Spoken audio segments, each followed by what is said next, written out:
though. Now behind my back, won't be long till you share it in the group chat. And when I call you up, you're gonna backtrack. And you should've kept the name out your mouth. That's ego, how it all turned out. When you try to use my name for clout, keep on going, give you something you could talk about.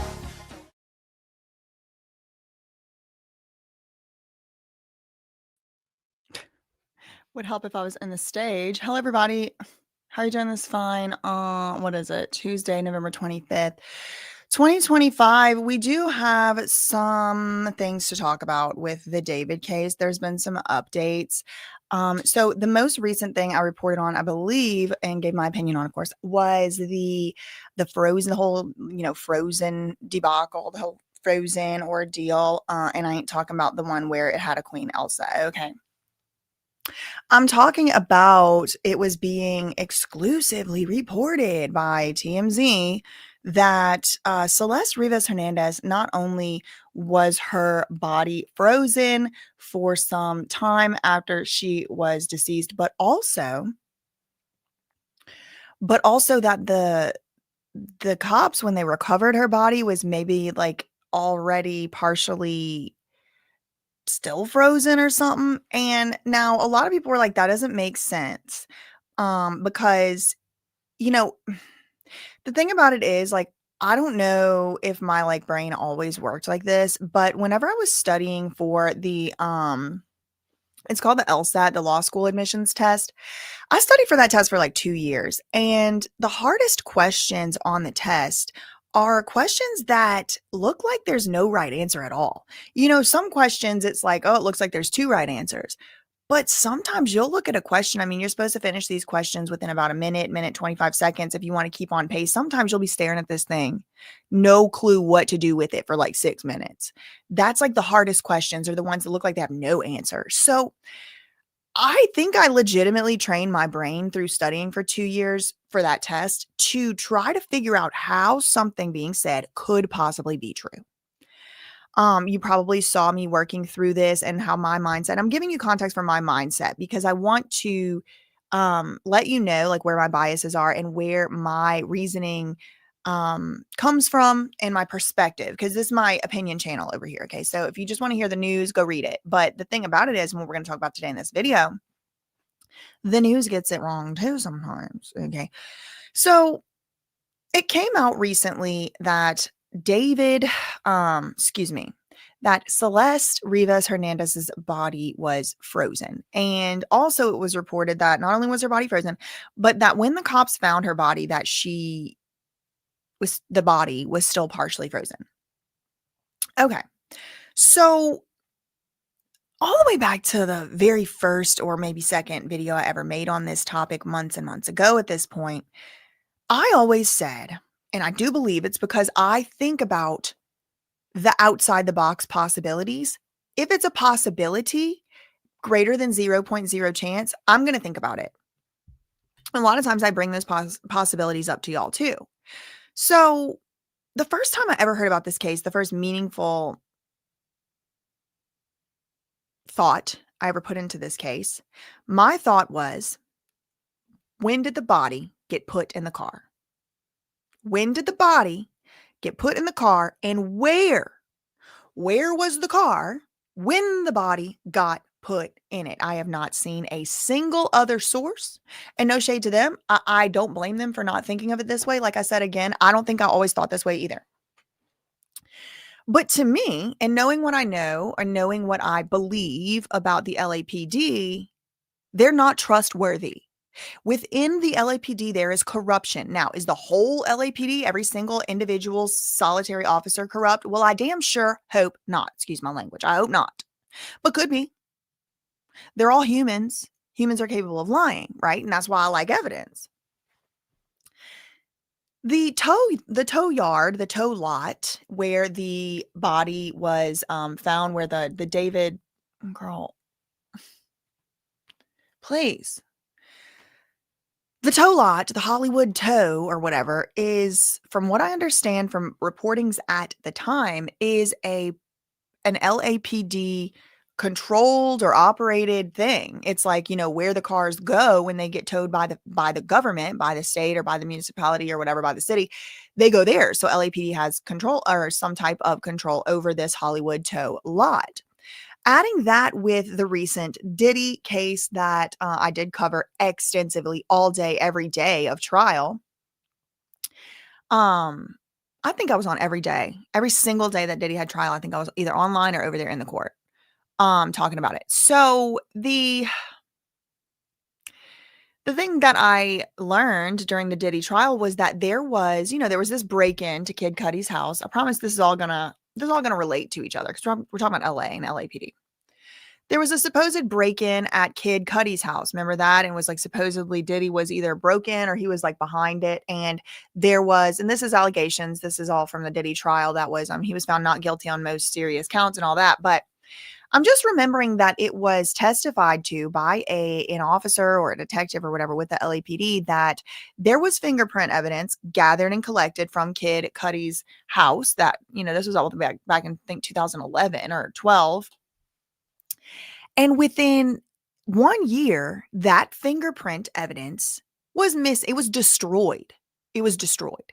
And they asked in the Diddy trial, is that typical to have fingerprint evidence just within 1 year destroyed? And the detective or the police officer, the LAPD representative, whoever it was that was up on the stand testifying in the Southern District of New York for Diddy, they said, no, that's not typical.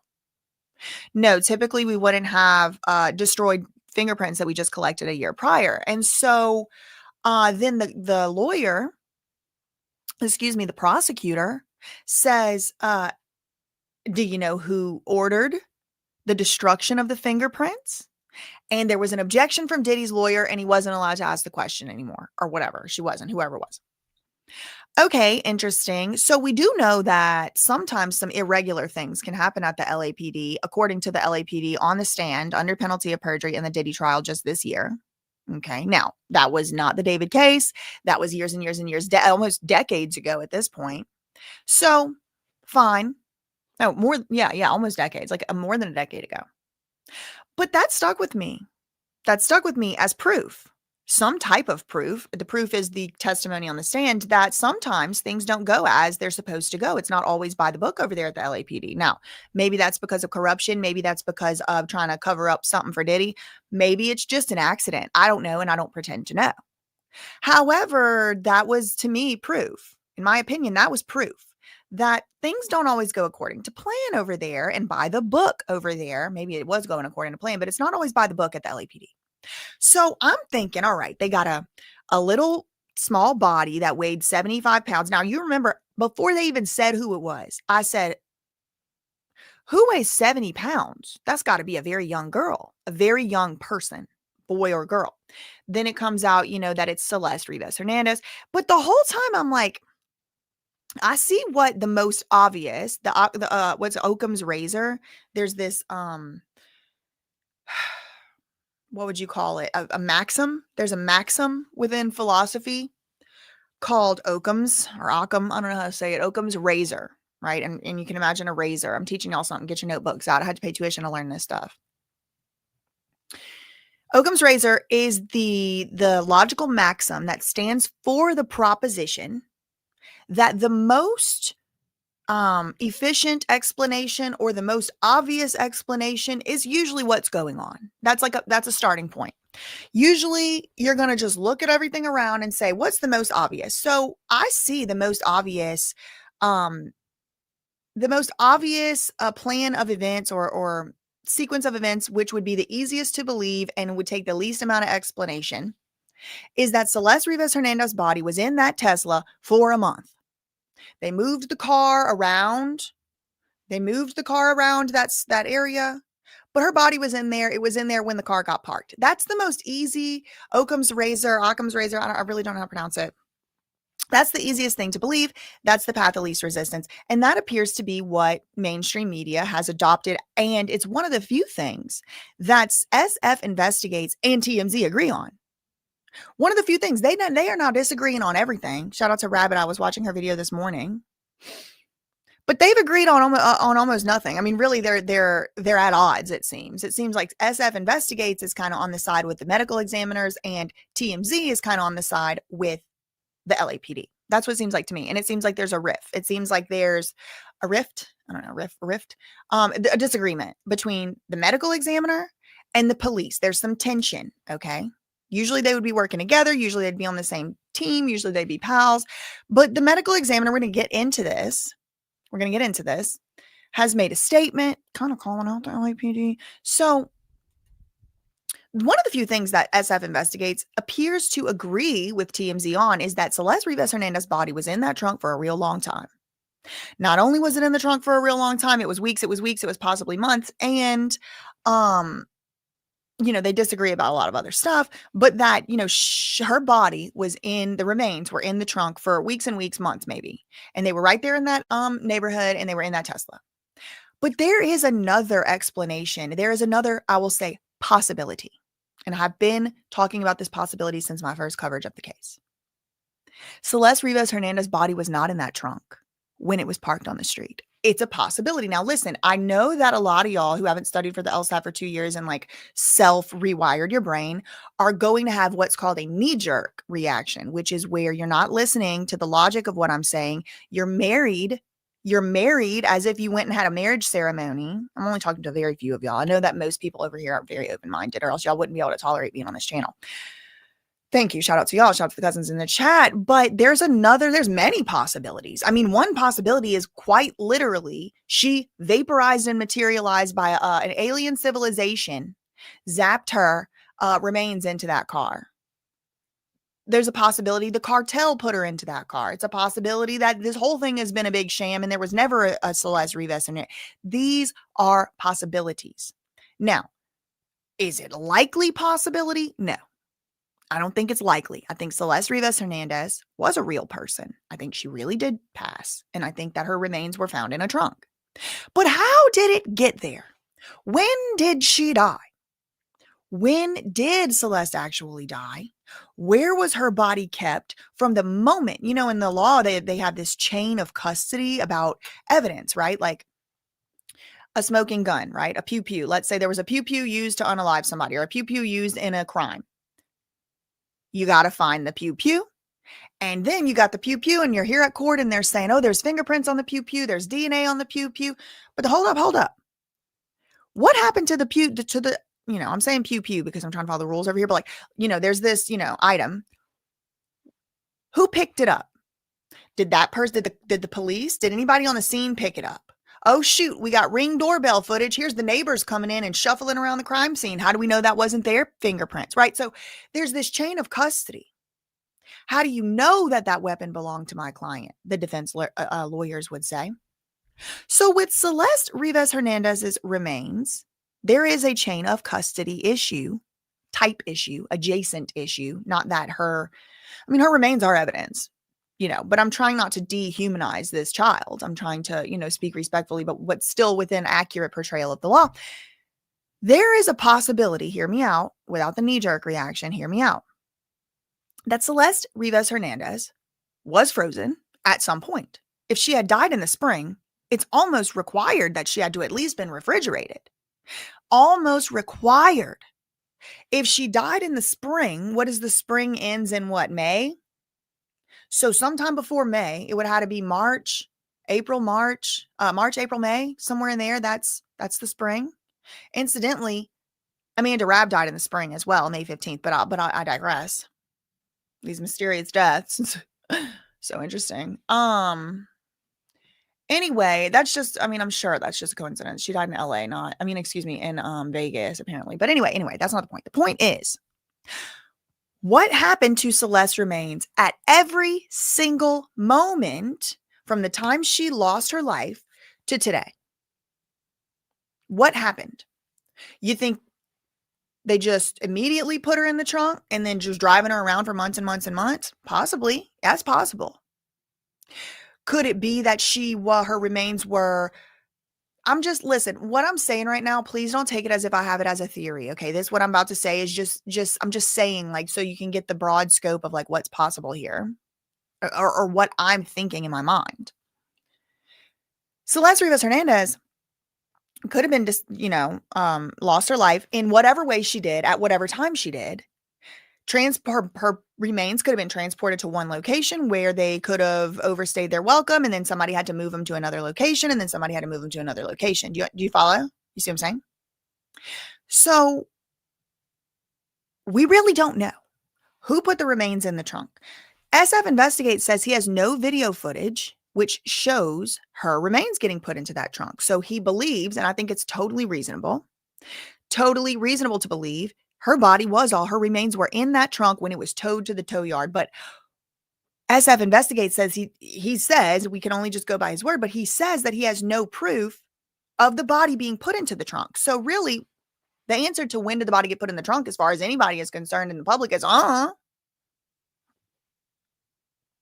So if we really don't know because we weren't there, isn't it possible? Isn't it a greater than 0.0% chance her body was frozen and removed from the freezer and put into the trunk at the Hollywood tow yard?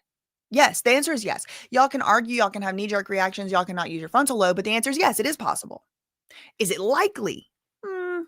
That's up to you to decide. That's up to you. As of right now, as the public, we have no idea. And a few days ago, it was being reported by TMZ exclusively that her body was not only frozen for an extended period of time or refrigerated. And I will remind you, my psychic vision from the mothership that I did not ask for of the pigs. That's a thing too. I see these big hooks, but I see pigs, like a farm, like pig corpses in this walk-in, meat locker type of thing. And people were like, oh yeah, I remember you saying that you had seen like a dark frozen meat locker. It wasn't dark in my little vision. It was very well lit, and I could see the pigs hanging and the hooks. But isn't it possible? That's just an intrusive thought. Okay. I mean, some of y'all were calling it, vision, this, that, and the other. Who knows? Who knows? As of right now, it hasn't been proven true, and it could be totally just a hallucination in my mind. Okay. But I mean, not a hallucination, because I would have to have seen that, outside my mind. But you know what I mean? Like, what's to stop Celeste's body remains from having been put in the car at Hollywood tow lot? Well, seems like the only thing to stop it is security, which happens to be either the LAPD or a representative of the LAPD. I would like to know who's seen those cameras, because again, if Steve Fisher, I'll put it this way, if Steve Fisher had come out and said, I saw on video someone putting Celeste Rivas Hernandez's body in that trunk, I would be having a different analysis right now. And even still, who knows? That video could have been AI. There's always room for doubt, because what we define as reality is really far from it. I mean, time is fake, money isn't real. I have news for y'all. It's all just kind of fake. We all just kind of make it up collectively. Everything is mind. Okay. So I'd like to get a little proof. I like to have a little proof. I would prefer not to take people's word for things if I could see myself some evidence, some proof, some fingerprints, some DNA, a video, a few videos, a few angles, All that said, there is now, like I mentioned earlier, some disagreement between SF Investigates and TMZ. There also appears to be some pushback from both the LAPD and the medical examiner, who have both issued statements. So we're going to get into that now. I want to start with a tweet from SF Investigates a few days ago.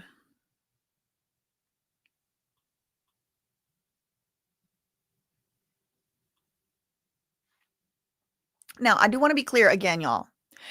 I am not saying that I believe Celeste's remains were put into the Tesla at the tow yard. I'm not saying, I believe it. Here's the evidence. If you play back the tapes, what I said is it's possible. I believe it's possible. And it is, in fact, and indeed possible, especially considering, in my opinion, from what I've seen, ways that things don't always go by the book over there with evidence handling at the LAPD. And I think they corrupt.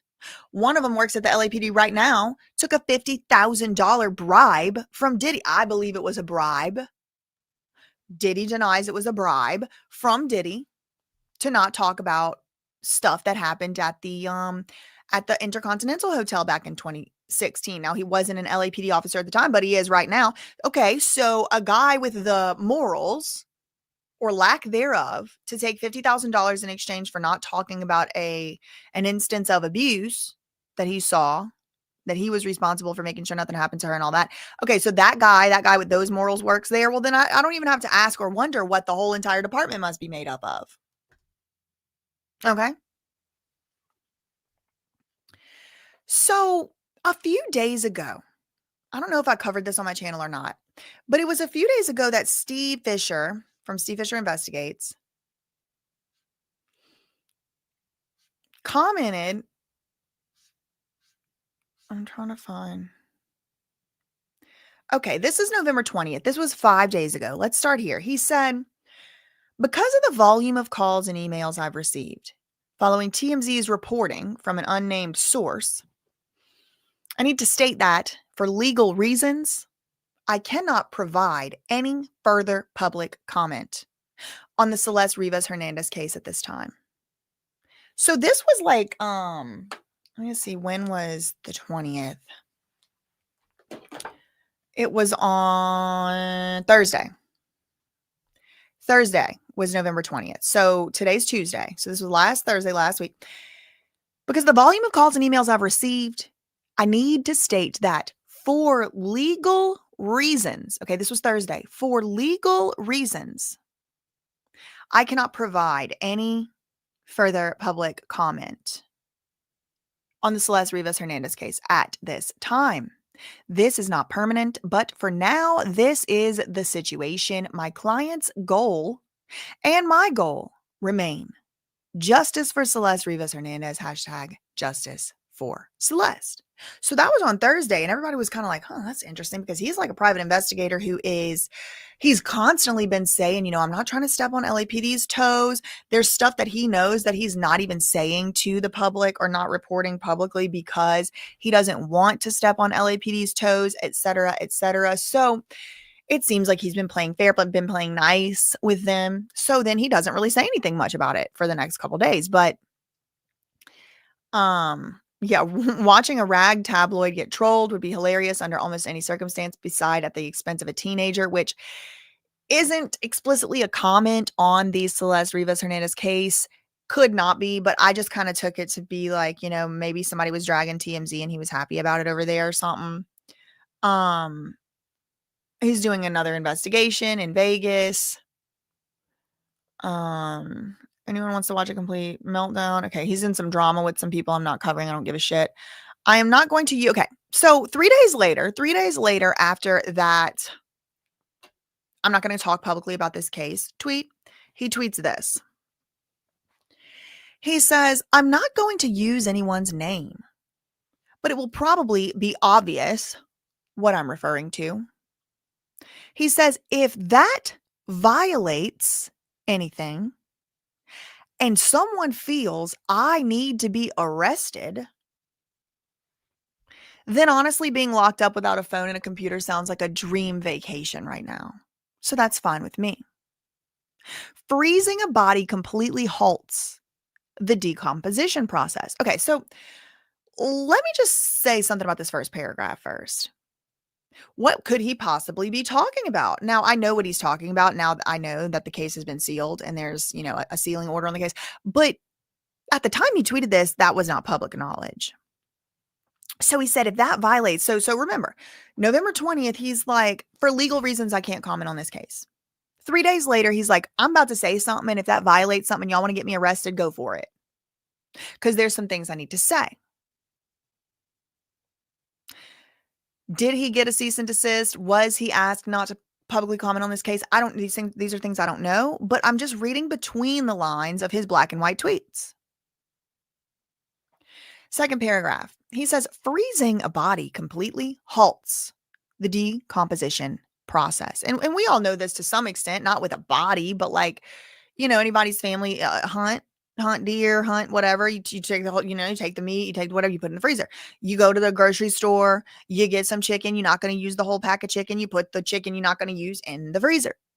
The pork you're not going to use in the freezer. Why? Because it stops it from going bad. Now, you leave it in there too long, it goes bad anyway, but in a different way. Okay. So, pretty much like, also at a morgue, I think they keep the morgue, the bodies in a refrigerated room that's about 40 degrees Fahrenheit. Sorry, they didn't teach us Celsius over here real good, y'all. So I don't know what that is over there for like literally everybody else in the world except us. But 40 degrees Fahrenheit, it's like a few degrees. It's like 8 to 10 degrees above the freezing point, which would be 0 degrees Celsius, but is 32 degrees Fahrenheit for some reason. I think this is the silliest thing that we have Fahrenheit. I mean, I kind of like embrace it because I'm just like, America, F yeah, but y'all, please. Can we please? And like can we just get to the metric system in general? Thank you.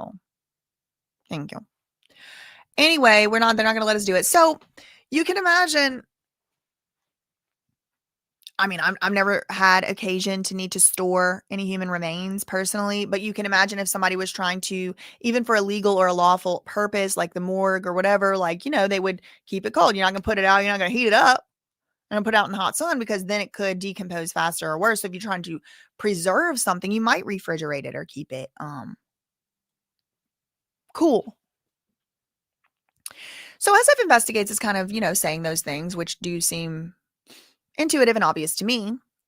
He said it freezes the liquid inside the tissues and prevents bacteria from spreading, which is required for decomposition. You need bacteria for decomposition. There are people on Mount Everest who have been above ground for decades and are still preserved. Morgues use refrigeration to slow decomposition for this exact reason. Saying a pathologist, okay, so this is kind of a little bit of an indirect dig right at Harvey Levin and TMZ. He says saying a pathologist cannot make a determination because a body was frozen is completely out of touch with basic science. Okay, he couldn't keep silent. He was ready to get arrested behind being able to say this. He's like, y'all are not about to silence me and TMZ can say anything they want. He said a medical examiner would prefer a body be immediately frozen, actually, because it becomes a time capsule. So he's saying, like, let's say there was something in her system. Let's say there was a substance in her system. Let's say there was something in her system like that. That would be frozen as well. And then when you thaw it out, you could get it. It was like it perfectly preserves like a time capsule. He said medical students train for surgery on cadavers. I always feel the need to say, I do not want to donate a single thing to science when I die. I want to be entirely cremated. Nobody better cut off a lock of my hair. Nobody better take an organ. I do not want my brain studied. I do not want my heart studied. And I most certainly do not want to allow medical students to train for surgery on my body. Now, if y'all want to do that, go ahead. I'm not doing it. I'm not doing it. And if anybody does do it, I'm haunting you aggressively with all my ancestors. Okay, medical students train for surgery on cadavers. Bodies are routinely frozen and thawed for educational and surgical training. I screenshot and attach messages from 2 medical professionals discussing the process of moving a body from a -4, so below freezing temperature, into a 39-degree refrigerator, and the body was fully thawed in 4 days. Okay, so that is not what's alleged to have happened in the Celeste Rivas Hernandez case. What's alleged to have happened in that case is that her remains were in the trunk for weeks, possibly months. Finally, somebody smelled it, called the cops. He's saying if you take a body from complete freezing, below freezing by a lot, put it into 39 degrees, which is only just above freezing. Freezing is 32, so it's like a few degrees above. Within 4 days, the body is completely thawed out. So he's like, it doesn't make sense that Celeste Rivas Hernandez's body could even be partially frozen when it arrived at the morgue. It doesn't make sense that it could be partially frozen if if her remains had been in that car for so long, weeks. He's like, doesn't make sense. It goes against every common sense thing. He said, I even have screenshots from professionals. They talked about taking a body or some remains from -4 degrees into 39 degrees, and within 4 days, completely thawed out, even though it was in a cold refrigerator. So now, multiply that by being in a hot car. It was hot Tesla. Now, Rabbit and her one of her followers was able, or subscribers was able to come up with some information, which I thought was very useful. You can get a Tesla retrofitted to have a refrigerator in a trunk, in a front trunk or a back trunk. You could have it, it's kind of like a cooler. It's not really like a freezer, but maybe it could slow down some decomposition. Even if that's true, Steve Fisher is saying the body would still be thawed out in 4 days. Okay, good to know. He said another professional notes that a fully deep frozen body will thaw in 48 to 72 hours, so 2 to 3 days, when done in a controlled setting, not in a hot frunk. So how could a body still be partially frozen after sitting in a frunk for months? Well, let's stop here. Let's do our analysis.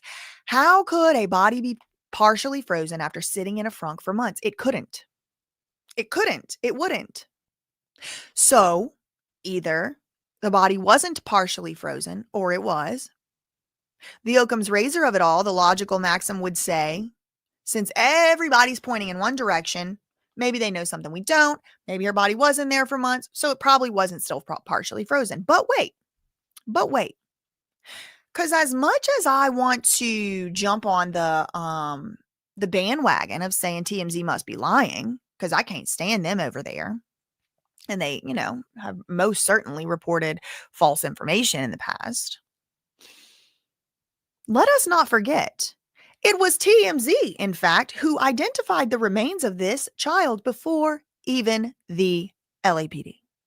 Let's not forget, TMZ hasn't been wrong on everything that they had as an exclusive, have they? No, they haven't. They were correct in identifying Celeste Rivas Hernandez as the victim before the LAPD. It was TMZ, in fact, it's reported, that was instrumental, vital in connecting the LAPD with Celeste Rivas Hernandez's mom. So TMZ has had exclusives on this case in the past from somebody, and they have in fact been right. They have in fact had information even before the police.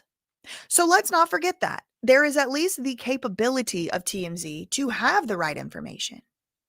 So maybe the body wasn't partially frozen, but what if it was? Well, as Steve Fisher astutely points out, how, or asks, how could a body still be partially frozen after sitting in a frunk for months? Well, it couldn't. But what if the body wasn't sitting in the frunk for months? What if it was in a freezer? What if it was in a freezer for some of the time? Now, there's also some disagreement about the dismember, the decapitate, all that. We'll get into that too. But these are things that I think a lot of people, most people I'm reading online, most people I follow online are having knee-jerk reaction. And they're like, well, Steve Fisher must be right and TMZ has to be wrong. Why would TMZ lie? They're asking. Well, good question. I mean, why? But what if there's some answer, some reality that could be reconciled, that could be presented, that could reconcile these differences? Like maybe the body was partially frozen whenever it made its way over to the medical examiner, and that's because it was only in that trunk for 2 days. It's things to think about. And these are things that I've been asking since September. How do we know when the body was put in the trunk? We don't. Steve Fisher says he don't. He said he can only assume because there's no evidence of the body being put in the trunk. The only evidence he saw was video of the car being moved. Who knows? Who knows if the body was in there? Now, there was also an interview with like a local neighbor who said that there was an odor coming from the car. Could be. And again, y'all, like I said, I'm not saying I believe that the body was put in there at the Hollywood Tow. I'm not saying that's my opinion. I'm saying it's a possibility because we don't know because we weren't there. He said, if you want to change the timeline now, fine. Let us say a body, was placed there on the day the parking. Okay, he said, okay, fine. He said, let us say the body was put in there on the very day that the parking enforcement officer gave it a ticket. We know from tire chalking, the car never moved. That is 13 to 14 days before the body was found in the Tesla frunk. And people actually believe TMZ when they say the body was still partially frozen when it arrived at the medical examiner's office. What the actual F? Well, Steve Fisher's paragraph here contains an assumption. It's called a necessary assumption. And the necessary assumption that is hidden here is that the body was put in that car. Look here, on the day that the Tesla received a ticket. But what if it was 2 weeks later? Nobody, TMZ, Steve Fisher, nobody has come out here and said, I saw a video of it getting put in the car. Actually, what they all come out and say is, we don't know when it got put in the car. But Steve Fisher is assuming, and he's told us that he's assuming this, that the body, the remains were in there the whole time it sat on the street. But what if they weren't?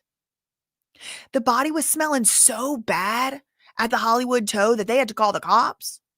But it wasn't 3 days earlier, even though she had been dead for months and months and months since the spring. There was some freezing or some refrigerating involved for sure. So the question is, when? How? What were the means?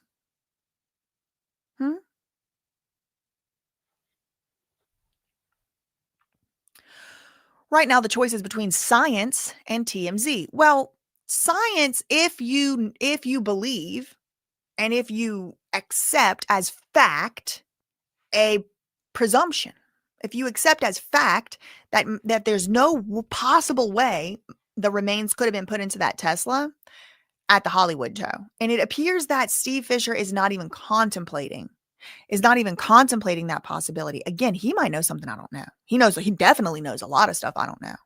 So this isn't to take a dig at him at all. And this is most certainly not to defend TMZ, but logically and factually, TMZ has had exclusives that were correct before the cops. Could they just be pulling this partially frozen out of thin air? Yeah, sure. Could someone have told them that? Yeah. Could they have been told that and it's false? Sure. Is there motive for him to lie? Maybe. I don't know. Steve Fisher says, it's shocking how many people are choosing TMZ. It's not shocking to me, Steve Fisher. It's not in any way shocking to me because, like I continue to say, TMZ isn't wrong every time. Sometimes TMZ is right. TMZ broke the Michael Jackson story. People call them first. People call TMZ first. I'm not shocked that people are believing TMZ because TMZ has been right about things in this case before anybody else. They reported first that David was considered to be a suspect. Boom, 3 days later, it's confirmed.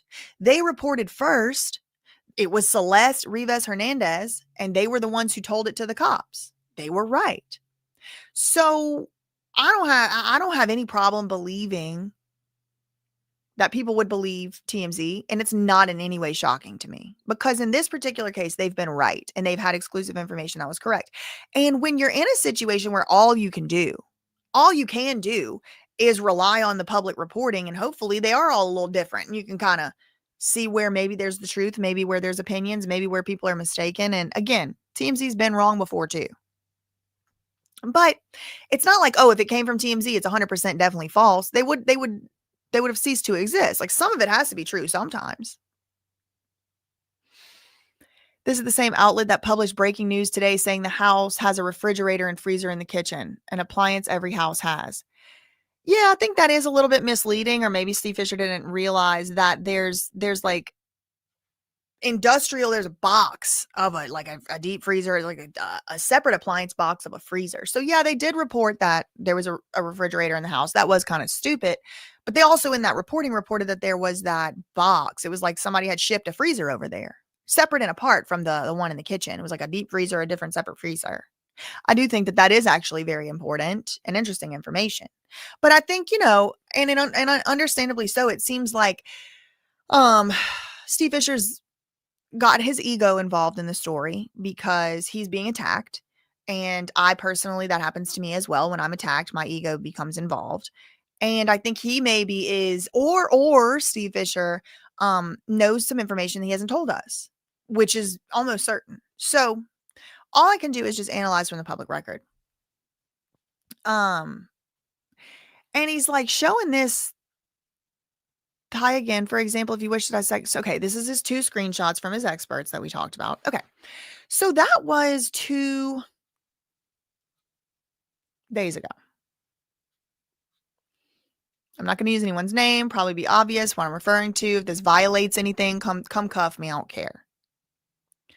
Now he retweeted it and did another tweet. It's also important to remember the medical examiner put this on their website. So this is 2 days ago. Okay. Now, yesterday we got a flurry of new official statements, which we're going to get into after this. But I want to kind of lead up to what's going on here just to preserve it for history's sake, because all these stories, we're going to one day look back and know to some greater extent of certainty what happened.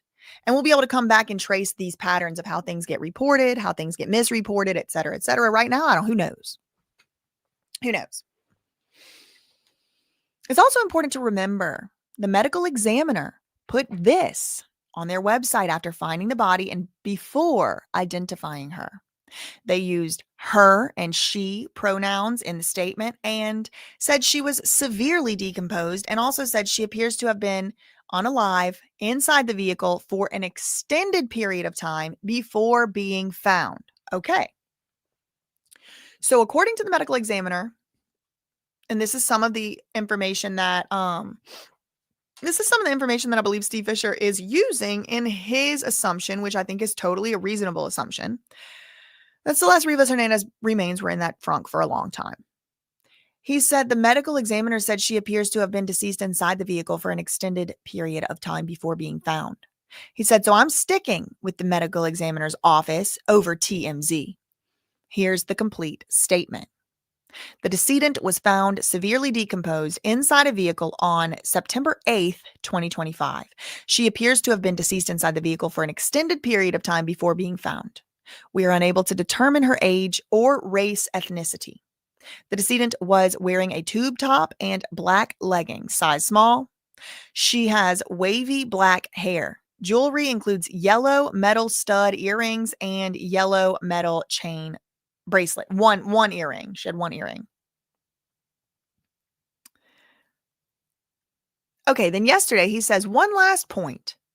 Again, from the medical examiner's release, the decedent was wearing a tube top and black leggings, size small. She has wavy hair, jewelry, etc. So you're telling me someone supposedly went to such an extreme that they severely cut up her limbs, as TMZ claims, yet the yellow metal chain bracelet somehow stayed on her wrist?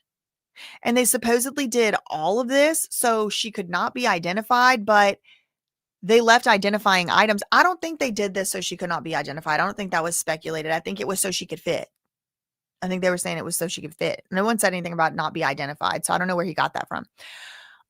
They also left the leggings and tube top, which could be collection cloths for the DNA of the person or people responsible. So they're going to run the DNA. They're going to run the DNA samples off these leggings.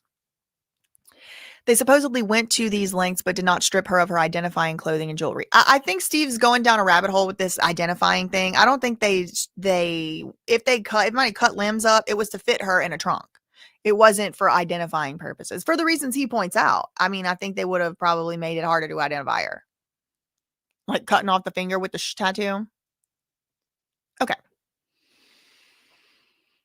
So he says, I appreciate, this is yesterday, 19 hours ago. So now we're getting into the new updates with the new statements. These are the breaking statements from yesterday. He said, I appreciate the commitment to transparency by the LA County Medical Examiner's Office. They previously denied an LAPD request for a security hold on the case. Now, LAPD obtained a court order sealing the case. So previously, LAPD tried to get the case sealed so the medical examiner couldn't send the make the results of the autopsy public. But back in September, whenever the LAPD was trying to get the case sealed, they were unsuccessful. So now they're trying. Oh, excuse me. I misspoke. Back in September, the LAPD approached the coroner or the medical examiner's office, and they were like, the cop went to the medical examiner's office and were like, put a security hold on this case. And the medical examiner said, no, I'm not doing that. Why would I do that? Well, now the LAPD went to the courts, and the court did give an order sealing the case. Doesn't surprise me. They love secrets in LA. The timing of that, along with the wording of the news release from the medical examiner's office, leads Steve Fisher to believe a cause and manner of death have been determined in the case of Celeste, and that the medical examiner's investigative and autopsy reports are completed. I think so too. And I've been thinking that since Friday, whenever I went and tried to look up Celeste's name on the thing and it was gone now. So let's read together this medical examiner's statement. This came out yesterday. It says at 10:54 a.m. on Friday, November 21st, the County of Los Angeles Department of Medical Examiner received a court order initiated by the police, the LAPD, to place a security hold on medical examiner case number 2025-14252, Celeste Rivas Hernandez. No records or details associated with the case, including the cause and manner of death, or the medical examiner report, can be released or posted on the website until further notice. The department's mission is to have full transparency with the community by providing information about our cases to empower people to make changes that save lives. This is the chief medical examiner who said that. Since becoming the department head, I've worked on eradicating the practice of placing security holds on medical examiner cases simply by law enforcement request. So this guy, I think he was the guy that did Kim Porter too, by the way. He's been here for a few years. He said, a lot of people think that was Ed Winter. That was not Ed Winter. It wasn't. That guy had retired by the time Kim Porter came through there. Jaguar Wright had said it was Ed Winters. Maybe that's why people believe it, but that's false. I don't know if she knew it was false when she said it, but it's not true. Ed Winters was not on this case to any public knowledge. Maybe she has some background information. It was this guy, Ode Ukpo, Dr. Ukpo. He said, since I became the head of this department, I worked on eradicating the practice of these so-called security holds. Just because the cops asked. The practice of security holds is virtually unheard of in other counties, but this is where all the stars die. They can't have us looking up the medical examiner reports of all the ways that these people die, how they're the star whackers are out here. They don't want us seeing stuff. And this is another reason why I don't really trust everything coming out of the LAPD either. They don't want us to know what's going on. If they did, they wouldn't have tried once successfully to stop us from knowing. We can't take just what they say we must take what they say with a grain of salt as well. But I like what I hear coming from this medical examiner. He said, don't look at me. Don't look at me. I had to do it under a freaking court order. He said the practice of security holds is virtually unheard of in other counties and has not been proven to improve outcomes in the legal system. There's no reason to do this. We are dedicated to serving our community with full transparency. However, the law precludes us from doing so while the court order remains in the case. The department previously received a request for a security hold from the LAPD on this case in September, which was denied due to insufficient justification to warrant the hold. And that's how we found out who it was anyway. It came from TMZ, but then we were able to look up the case online and it showed Celeste Rivas Hernandez, but she wasn't identified until I think it was the 18th. So we would have never been able to even see that, what we could see. The medical examiner said this was denied due to insufficient justification to warrant the hold. The medical examiner's office understands the public interest in this case and remains committed to transparency when possible. Information will be made available once the court order is lifted. For questions about the court order, I like this last sentence, a little shady. For questions about the court order, timeline, and the law enforcement investigation into this death, please contact the LAPD. Oh. Talk to them about it. It's their fault. Like, threw them under the bus and then was like, hit them up. So then there's more, of course, now articles are coming out, etc. And a few hours after that post, Steve Fisher posts tweets another tweet. 15 hours ago, excellent and accurate reporting from Richard Winton at the LA Times regarding Celeste Rivas Hernandez. Today, A captain at LAPD told the LA Times, quote, Williams on Monday stated the body was not decapitated and had not been frozen, as some media outlets have reported. The motion filed in court to seal the medical examiner's report, which includes the cause and manner of death, stated that this is not only a homicide investigation, but a murmur investigation. Okay, so one more time. This is the captain at the LAPD on Monday, yesterday. He told LA Times Celeste's body was not decapitated and had not been frozen. The motion that the cops filed to seal the medical examiner, so the cops, the LAPD had to go to court and say, Your Honor, these are the reasons why we want it sealed for now.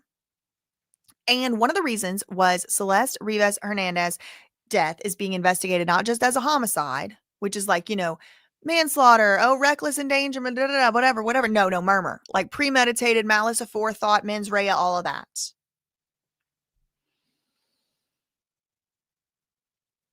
LAPD detective Joshua Byers, a veteran of the elite robbery homicide division, filed a declaration on Friday that described their probe as a murmur investigation, according to court documents reviewed by the Times. Now, they got the court documents, we didn't. Okay. It has been painful to watch people accept the frozen and dismembered narrative that TMZ put out.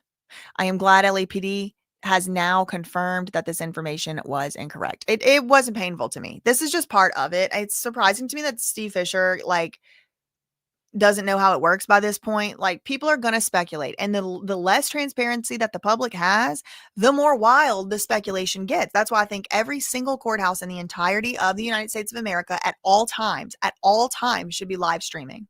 At all time, right now, nighttime, 12 o'clock at night, nobody's even in there live streaming. It should be. It should be. It should be. And we should be able to see it. Okay. So let's read this article.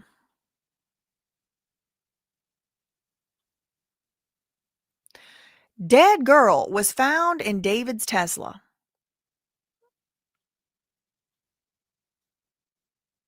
Now, LAPD describes probe as investigation into murmur. Okay, so this original article was September 21st last year, but it's been updated yesterday. For the first time since LAPD, began investigating the gruesome discovery of a dead blank blank in the trunk of David's Tesla, a detective has characterized, for the first time ever, a detective at LAPD has characterized the probe as an investigation into murmur, according to court documents. Seeking to prevent the release of autopsy findings, a Los Angeles police detective told a court recently, it was Friday, that the publication of details surrounding the death of Celeste Rivas Hernandez could jeopardize the investigation, according to these court documents. LAPD Detective Joshua Byers, a veteran of the elite robbery homicide division, filed a declaration on Friday that described their probe as a murmur investigation. According to court documents, and the LA Times is saying they saw the court documents. I didn't see the court documents, just so we're clear. LA Superior Court Judge Craig Richmond granted the non-transparency request and ordered that the medical examiner's findings be sealed. Up until recently, investigators have repeatedly declined to say whether they are calling the death a homicide, and they have said that they were awaiting the conclusion of the County of Los Angeles medical examiner. Well, I think that has now concluded. I think they now have the cause of death. Detectives discovered Celeste's badly decomposed remains at a Hollywood tow yard on September 8th. The performer's Tesla had been towed from a street in the Hollywood Hills after being abandoned there for weeks. In his court declaration, this LAPD detective, said that making autopsy filings public will reveal or tend to reveal the ongoing investigation and integrity of the investigation, as well as the identity of witnesses or informants who are cooperating with law enforcement, and the content of the information that they have provided, which could endanger the lives of witnesses or compromise the investigation.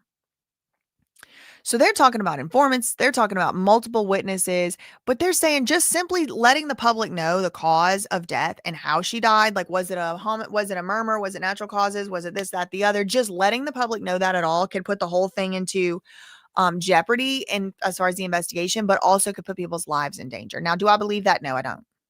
No, not for 1 second. Not even for a half second did I believe that. No, I think they just don't want the public to have transparency because now I think they're probably in the background trying to cook the books. Now, who's they? Could it be the LAPD? Yep. Could it be the prosecutors?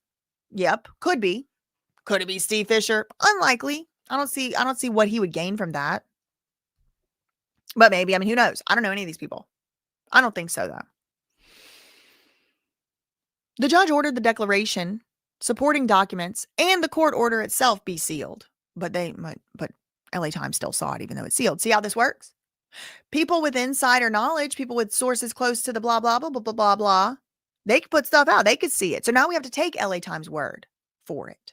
Now we have to take Steve Fisher's, TMZ's, LA Times word for it. Because we don't get to see it, but somebody at LA Times got to see it. It has to be sealed and maintained in a secure location in the custody of the clerk of court until further order of this court. In a prepared statement yesterday, LA County Medical Examiner's Office said that it received a court order initiated by LAPD to place a security hold on medical examiner case number 2025-14252. According to the medical examiner, the order barred the release of all details associated with the case, including the cause and manner of death and medical examiner report. In Monday's statement, I'm kind of thinking, like, what if they dropped mine in the mail? I requested it so early. What if they had already dropped mine in the mail by the time? One can only hope. You know, they dropped me and Rabbit's copy of the medical investigation. Sorry, the medical examiner's report in the mail before they had this order.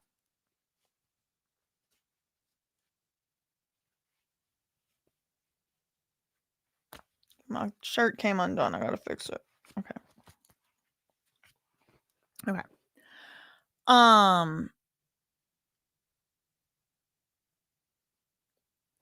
In Monday's statement, Chief Medical Examiner Dr. Ode Ukpo seemed to question the wisdom of sealing his department's findings.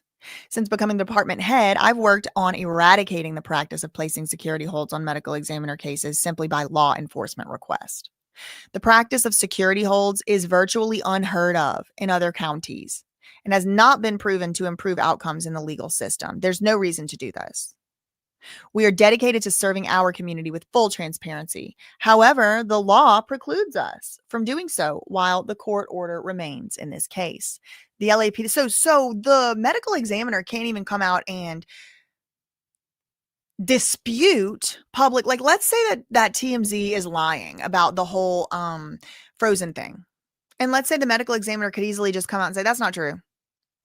A judge in a court has stopped them from being able to say that over there at the medical examiner's office. I mean, he could put a rest to this immediately. Dr. Ode Ukpo, he could come out. He could put this all to rest. He could say, nope, there was no frozen. That was not true. That's a lie. But he can't even do that. He's barred. He's gagged. You know who's not gagged? TMZ. LAPD had first requested a security hold on the case September 15th, a week after the body was found. That request was denied due to insufficient justification to warrant a hold, according to the coroner's statement. The department understands the public's interest in this case and remains committed to transparency when possible. Information will be made available once the court order is lifted. In reply to the medical examiner's announcement, LAPD Captain Mike Bland said this remains an ongoing investigation by the Robbery Homicide Division, and the purpose of the court order is to ensure the LAPD receives information before the public does. Why do they need information before the public does? Hurry up, slowpoke. The girl's remains were found. Like, he couldn't say to Dr. Ode Ukpo, he couldn't say to him, hey, could you just send this over to us real quick first so the public doesn't get information before us? I'm sure he would have said, yeah, I'll send it to you a few minutes before. I think that the LAPD is starting to get a little aggravated that, like, there's Steve Fisher and Reddit and Rabbit and me and, you know, all these people covering this case, and we really are, like, not letting them slip up. If there's any way that they could be lying, we're going to point it out. The girl's body weighed 71 pounds. Oh, wait, hold on. The girl's remains were found inside a black bag in the trunk of the multi-platinum musician's Tesla. The girl's body weighed 71 pounds and had a tattoo on the finger, according to the medical examiner's records that were released before the court's order. Celeste's body was found the day after her 15th birthday. The LAPD captain, Scott Williams, said Celeste had been dead for at least several weeks before the discovery. He then said on Monday, that was yesterday, the body was not decapitated, had not been frozen. Okay, so the cops saying it hadn't been frozen. TMZ saying it was frozen. Medical examiner is not allowed to speak. Interesting that the LAPD can come out and say anything they want about the case, but the medical examiner can't say what they want about the case. I don't see how that works. Shouldn't the cops also not be able, shouldn't there just be a total gag order then? Nobody can say nothing except the cops and TMZ? It's starting to look a little fishy. Do you smell the fish? Because it definitely smells fishy to me. LAPD robbery homicide detectives determined that the Tesla had been left parked alongside along Bluebird Avenue since late July, around the time that David, whose real name is David Anthony Burke, began a national tour. A fresh Gen Z voice, David has appeared in a music video filled with murderous themes. Not just one, it's a few of them. In one part of the video, a young woman with an apparent chest wound lies on a bed as the singer hovers over her, blindfolded, his white shirt spattered with apparent blood. In the music video. In another video, One More Dance, David drags a person who bears the singer's likeness to a car where a couple stuffs the person into the trunk. Long before the discovery of her body, Celeste had run away from her Lake Elsinore home. She was in the 7th grade and her family reported her missing at least 3 times in 2024, according to the Riverside County Sheriff's Office. During that time, she appeared alongside David online, and law enforcement sources indicate she resided at a rental home with the singer. So law enforcement sources indicate, okay, this is, I don't know, maybe I missed this before, maybe it was reported already, but she appeared alongside David online. Law enforcement sources indicate Celeste did reside at a rental home with David. Investigators believe that more than one person was involved in an effort to dispose of the body in the months before her remains were found. In the months. Investigators believe more than one person was involved in an effort to dispose of her body in the months before her remains were found. So investigators believe she could have been dead for months. Okay, so that does kind of add up with that springtime trip that TMZ reported.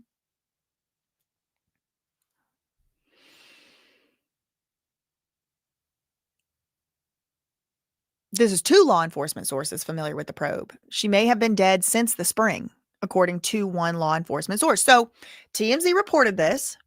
At the same time they reported she was frozen, at the same time they reported she was decapitated, they said that David went on a springtime trip to San Bernardino or wherever it was. In the middle of the night, 3 o'clock in the morning or something. Well, law enforcement is going ahead and confirming that. So could TMZ have some part? Could it be partially correct that her remains were frozen at some point, but by the time they got to the medical examiner, they weren't? Can the medical examiner tell if remains had been frozen and then thawed out, frozen months ago and now thawed out? Couldn't it tell? Or is there something that maybe the blood vessels, there was something pops or tissues expand or whatever contract? I don't know. As part of their investigation, detectives searched the Hollywood Hills home where David lived and removed electronic evidence and other items from the residence, which had been leased by the singer's manager.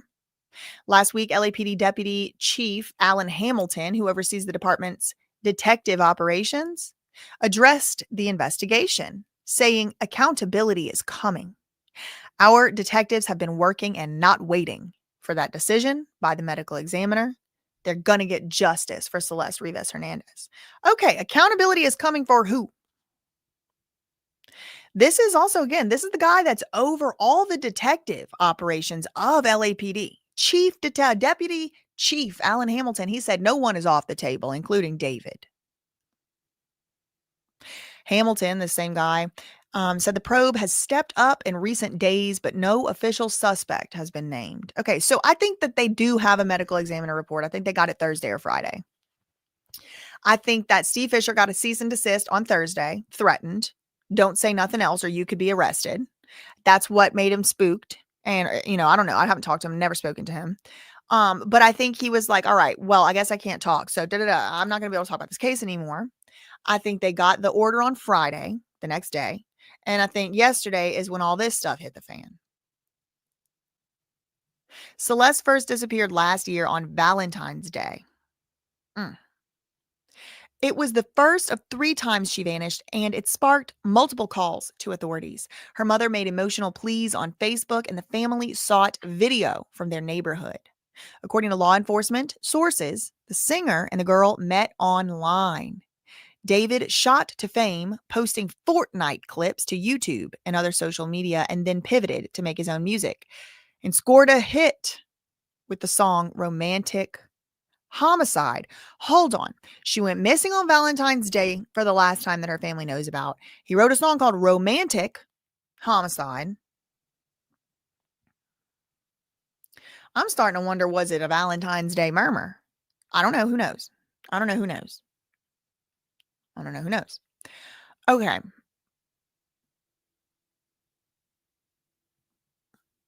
And I think that's all as far as SF Investigates' his coverage on the case. So as for me, and I did see Rabbit's coverage. Shout out to Rabbit for that. And she also points to this. I want to read this one too. The People magazine, because they also have an exclusive. So what we just read was the LA Times. So now I want to read to y'all the People magazine exclusive also from yesterday. LAPD captain reveals what cops saw when Celeste Rivas Hernandez was found in the trunk and she wasn't frozen. Exclusive. Celeste Rivas Hernandez was 14 when she was discovered dead inside the trunk of a Tesla belonging to musician David in September. Celeste was 14 years old when she was discovered. Well, I guess she was 15, but clearly she died when she was 14. LAPD captain and commanding officer Scott Williams tells People exclusively that Celeste was not decapitated and her body parts were not frozen. Celeste's body was not frozen and not decapitated. The whole frozen thing doesn't even make sense. It actually does. It makes the most sense she was frozen at some point. Otherwise, how could she die in the spring and still have any remains left in September? No, ma'am. No, there was definitely some freezing. There's definitely some refrigeration, at least cool, dry place. Okay. Look, I know for a fact. No, you can't even leave a deer carcass on the side of the road for longer than a couple weeks before it's picked clean by the, scavengers and things. So the thing makes most sense is she was frozen at some point or refrigerated at some point. Otherwise, there's no way that her body could be remained. You could still see a shoe tattoo. Her finger skin hadn't even decomposed in 8 months, 6 months, 4 months, 2 even. I might not be a medical examiner, but that makes the most sense is that she was definitely in a cool, dry place at the very least. The frozen makes the most sense. So I would disagree with this guy, and it calls into question what his level of frontal lobe activity could be. Does he need to have this position? Those questions.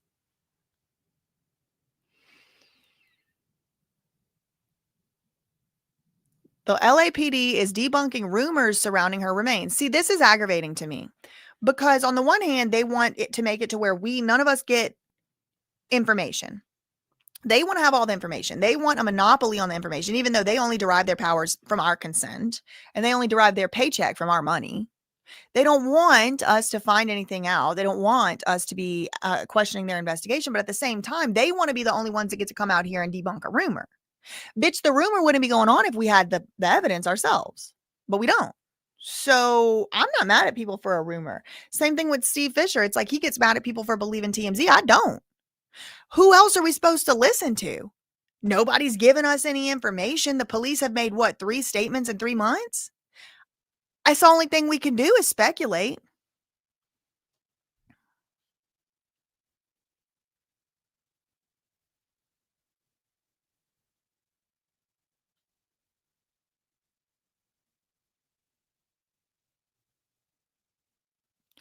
I mean, there's all kind of theories, Adam. What if TMZ is telling LAPD to cover it up because TMZ is in cahoots with LAPD?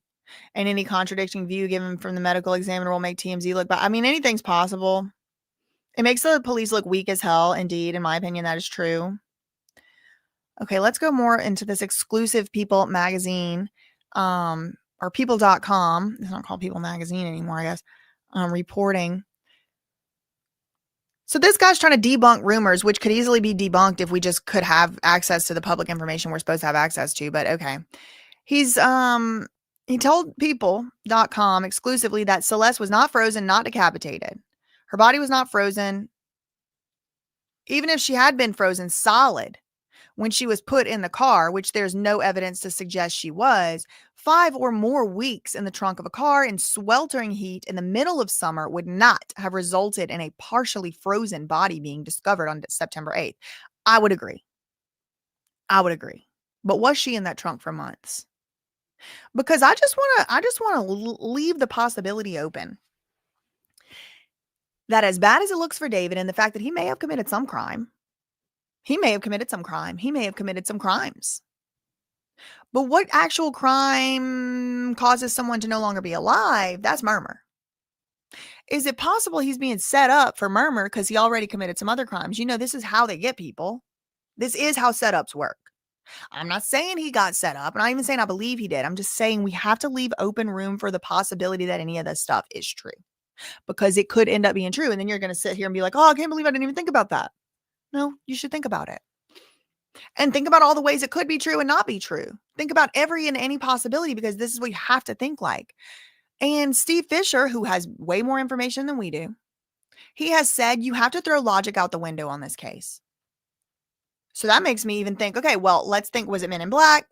Was it a setup? Was it David getting too big for his britches? He didn't want to work with these people. He had an album coming out. They wanted to just make money off of it. They knew that he was, maybe having a possibly inappropriate relationship with this underage girl. Maybe something happened to her anyway, and then they wanted to set him up. He was out on the road, and they put her body in that trunk at the Hollywood Tow because the Hollywood Mafia wanted to set him up and get rid of him. Because remember, the whole reason that David became famous at all in the first place was he was going viral. He had cracked the code. He had cracked the viral code, and he was doing covers of songs, so they couldn't even copyright strike him. He was being Alvin the Chipmunk, pretending to be Alvin the Chipmunk on his things. So I'm not saying I believe this. I'm not saying you should believe this. I'm not saying that's what happened. I'm not saying there's even a whole lot of evidence of that's being what happened, but I'm saying that there's not enough information for any of us to know what actually happened. And so I want to keep my mind open for all the possibilities. Agreed, Shelley. Speculation is all well and good, but you have to be ready to be wrong when further information comes out. And that is exactly what I'm saying. Because I think a lot of people have really gotten used to this idea that her remains were in that car for 8 weeks, 4 weeks, 6 weeks. And it's almost like an assumption. Now, one piece of evidence that we do have that makes me believe that is true, or is most likely true. If you're asking me what my belief is right now, sitting here on November 25th, 2025, I do think her body was in that trunk for a long time. I think it was in there for weeks, maybe months. And I think that it was in there whenever Steve Fisher first saw it being parked or whatever. I think that the remains were already in there. But I think the body was preserved in some way since the spring at some time. Whether that be hidden, whether that be put in a basement, whether that be a freezer, a meat locker on somebody's farm. I do think the body was put away as to keep it from decomposing sometime, somehow. But that doesn't mean I think for sure her remains were placed into the Hollywood Tow lot, into the car at the Hollywood Tow lot. That's not what I'm saying. I don't believe that. However, it is a possibility. And to deny that it's a possibility is factually inaccurate. So speculation is all fine and good, and I think we have the right to speculate. I know for a fact we have the right to speculate. We have a right to our opinions. We have a right to discuss them publicly. And the less transparency that we have from the police, the less I trust them. You know who I trust personally the most right now? The medical examiner. Because according to them, they said that they didn't even want it. They already told LAPD no. LAPD tried to get a security hold. They said, no, we're not doing that. LAPD had to all the way go to the court to get that security hold. And the medical examiner is speaking out against the LAPD and saying there's no reason to do that, basically. We don't like it. We don't appreciate it. And we can't wait to tell y'all what we know. They would have cameras at the tow yard, I would assume, but nobody has spoken out about having those cameras and stuff like that. I mean, I'm sure they have the cameras. And again, y'all, I'm just saying, I think that her body was in the car in the neighborhood. If you ask me about my actual belief, because of Occam's razor, the most likely explanation is usually the correct explanation. And the most likely explanation is that her body or her remains had been in the car for weeks in that spot. The media always puts out some narrative. Almost everyone thought Britney was crazy. Still, a lot of people do.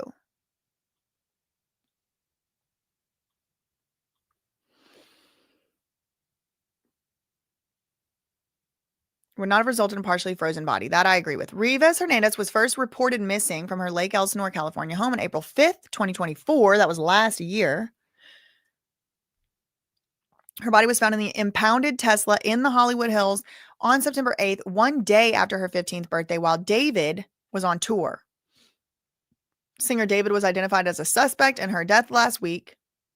A police source confirmed to People at the time. So police sources are confirming to the tabloids that David is a suspect, but they haven't officially publicly named him a suspect themselves in a press release or anything like that. According to the police source, the singer has not been cooperative. We did cover that. I did cover that on my channel last week. Amid the ongoing investigation, the police source added that no criminal charges have been filed. The LAPD, David's lawyer, and a representative for David, none of them immediately responded when previously contacted by People. The singer's representative did previously tell NBC that his client, so we get the gender of the representative, the media representative is a he. The singer's representative previously told NBC Los Angeles that his client was fully cooperating with authorities. Back in September, investigators with the LAPD served a search warrant in connection with Rivas Hernandez's death on a home in the Hollywood Hills where David was staying. Law enforcement sources previously told People. The teen's cause and manner of death remain unclear. On Monday, November 24th, the County of Los Angeles Department of Medical Examiner announced that they had received a court order. So yesterday, the medical examiner announced they received a court order initiated by the LAPD to place a security hold on Rivas Hernandez's case. The medical examiner said in a statement to People, no records or details associated with the case, including the cause and manner of death and the medical examiner's report, can be released or posted on the website until further notice. The medical examiner said this, quote, the department understands the public's interest in this case and remains committed to transparency when possible. Information will be made available once the court order is lifted. And I'm just wondering, did mine make it in the mail before the court order? I hope so. I surely do hope so. Thanks so much to Nick Dog Philly.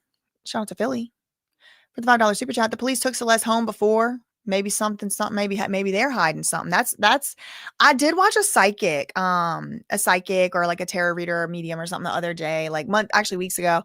And she was saying this. She was like, one thing you should know is that these cops a lot of times are shady. And I don't know if the psychic was saying this happened in Celeste's case, or she was just saying she's known it to happen before, but she was saying like sometimes, the cop won't actually take the kid home. The kid will be like, hey, why don't I XYZ LMNOP and then you let me go along my way. And the cop's like, oh yeah, XYZ LMNOP, kind of like a bribe. So what if a cop had done something untoward with Celeste in the past, dereliected their duty, and now LAPD is trying to cover something up? Listen, y'all, I heard this from like a fourth-hand information, and it was from a psychic. So like, just take that into, your mind for what it is, grain of salt and all that. But interesting to me, interesting thoughts, and it kind of lines up a little bit with this comment here. Thanks so much for the $5. Thanks so much to Nick Dog Philly for the $2. SF is in trouble on Discord for kids signing NDAs. He denies that happened, and I've seen no proof of it.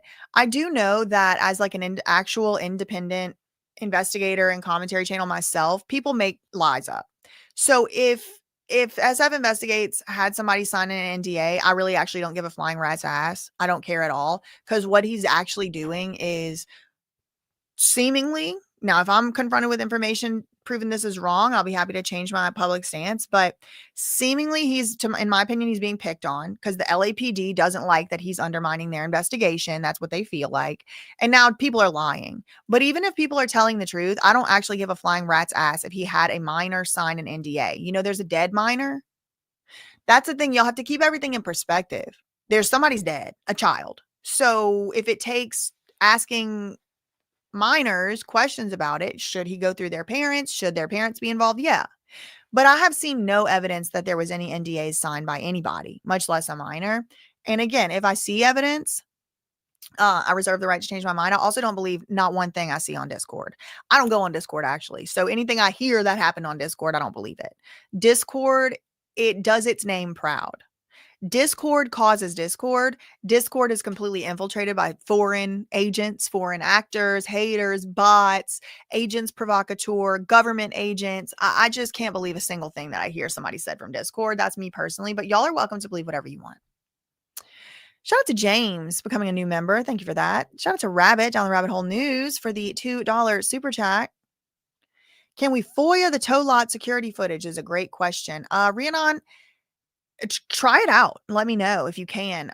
If it's government cameras, I don't see why not. If they're like under the jurisdiction of the LAPD, but it might be private. I don't know, but give it a shot. Thank you for the $2 super chat. And if you're able to get them, or if you're able to, whatever, like hit me up, let me know, and I'll request them too. Thanks so much for the $2 super chat. Thank you to Ellie Ree for the becoming a new member. Shout out to you.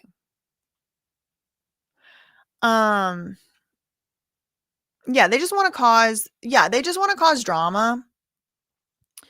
And for me personally, like I've like been there, done that at this point. I'm like an old veteran at this point with the online stuff. Like you just can't, you're not going to get you're going to have to try a little harder than that. If you want to like bait me into somebody else's drama, like you can bait me into my own drama half the time. So, yeah, they can turn off the cops, and I mean cops can turn off cameras and delete stuff and say that like they're usually in LA extremely opaque, meaning not transparent at all. Yeah, keep your kids off Discord too. I have a BJ Investigates coming out on Roblox. It's like not on Roblox, like the topic is Roblox. It's coming out on YouTube. And that should be coming out this week. I'm trying to put it out on Thanksgiving, so y'all have something to watch. So y'all have something, y'all can be eating your turkey with your loud ass family and be like, oh, I got to go watch my girl. I got to go watch her video. And it'll give you a little break. And like the cool cousins can go sit in the car and do what you do and watch the video or whatever. But it's about Roblox. After that, I got another investigation coming into the 764. And that one's going to focus a little bit more on Discord. But just let me tell you right now, for the purposes of right now, your children are targets. Everybody on Roblox and everybody on Discord is a target for the predators who are there. I'm not saying Roblox and Discord TM are doing it, although it does appear to me like they're not doing too much to stop it. Y'all gotta watch close what your kids are doing on Roblox and Discord. There are freaks, there are predators, and y'all, it's not just like, and I don't like doing this like comparing thing where it's like, oh, it's not as bad as blah blah blah blah blah, but y'all, like, it's the worst type of stuff you can imagine. Getting little kids to live stream doing stuff to their pets, themselves, including several, not just one or two, several live streamed unalives of self unalive, if you know what I mean. Like grown men and sometimes older teenagers and maybe women too. I mean, the cases I've seen have involved men, but women can be predators too. And they're sitting there going, just do it. Just do it. It'll be so hot. Wait, hold on. Before you do it, take your off or whatever. Like that, like 12-year-old, 11-year-old, like the worst type of stuff you can possibly imagine. Let's say some things involved a hamster and a razor blade, and at the end of it, the hamster no longer had all its body, like things like this. Okay. And it's being live streamed for these freaks. Okay. So you got to keep your kids close to you. You got to keep their innocence intact. It's your duty. It's your job. That's why I don't have no kids. But I'm anti. Okay. I'm everybody's anti out here. If you like it or not, too bad. So I'm telling y'all, I'm out here. I'm in my auntie era. I like it. Apparently, like millennials, men have been starting to get mad because like the Gen Z and especially the Gen Alpha are calling us unk. We are unk. We are unk and auntie, and I love it. I've been waiting to get here my whole. I'm tired. I'm tired of being the kids. Okay, I'm the adults now, and if you don't like it, oh well. You know what they say for people who assume. That's true. That's true. But unfortunately, you have to do some level of assumption if you want to even talk about this case. Cause like they're hiding things from us now. Remember my earlier videos, I was like, I'm not mad at the LAPD yet. I have no criticism of them yet because we're waiting for the medical examiner. And the medical examiner did deliver the autopsy report in the time frame that it usually delivers autopsy reports. Now, I bet there's going to be a lot of back and forth. Let's say they arrest David for this, for, he's named as a suspect. Let's say they arrest him. I can promise you, write it down, bet on it in Las Vegas if you have to. David's lawyers are going to argue against this medical examiner's report. How can you tell that it was a blah, blah, blah, blah, blah, blah, blah? What made you think that? What did you see? They're going to get their own independent autopsy result. So for those reasons, I was like fine with the medical examiner, like being cautious and taking their time. Because again, it was within the time frame of what they normally would do anyway. But now that the LAPD is trying to keep stuff from us and has successfully kept stuff from us that's supposed to be public information, now I'm like a little bit leaning toward like, what do they have to hide over there? What are they so concerned about the public knowing the truth about? We'll see. We'll see. What the hell? I'm not even going to read that, Victoria Dream. Oh my God. I'm definitely taking a screenshot though. Hey, my Lord.